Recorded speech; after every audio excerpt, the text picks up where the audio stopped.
فندق الرمال الذهبية ومركز المعالجة بمياه البحر بالمقاطعة الإدارية لزيرالدا نموذجان من بين 700 وحدة سياحية على المستوى الوطني يشهدان حاليا أشغال إعادة تأهيل وعصرنة واسعة.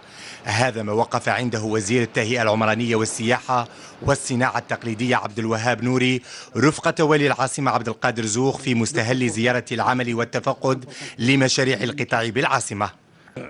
ننطلق من المبدأ أنه لا يمكن أن نتكلم على تنمية سياحية بأتم معنى الكلمة إذا أعدنا التأهيل وعصرنة الفنادق العمومية المتواجدة عبر مختلف مناطق الوطن، وهناك 70 وحدة في هذا الإطار كما شاهدتم معنا في هذه الصبيحة، هي حاليا تعرف أشغال التهيئة وأشغال إعادة الاعتبار لها وأشغال العصرنة.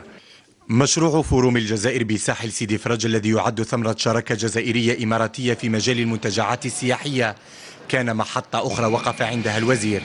وبالمناسبة أكثر من 400 وحدة سكنية ومئات المحلات التجارية ببلدية الشراقة قدمت كهدية لولاية الجزائر من طرف ذات الشركة. احنا عندنا خطة كل سنتين نعمر بحدود 400 وحدة سكنية في عدة ولايات ثانية، وهذه جزء مما نقدمه لبلدنا الثاني يعني.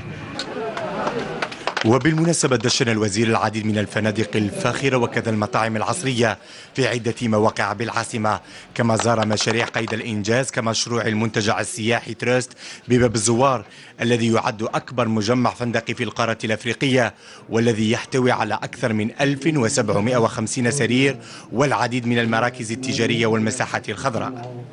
نحن في أمس الحاجة إلى هذا النوع من المنتجعات ومن المركبات السياحية، وخاصة في مدينة الجزائر العاصمة، هذه المدينة التي تحتاج كثيرا إلى هذا النوع من المرافق. بالنسبة لهذه الهياكل السياحية والفندقية كذلك ضروري نقدم كل المساعدات للمستثمرين.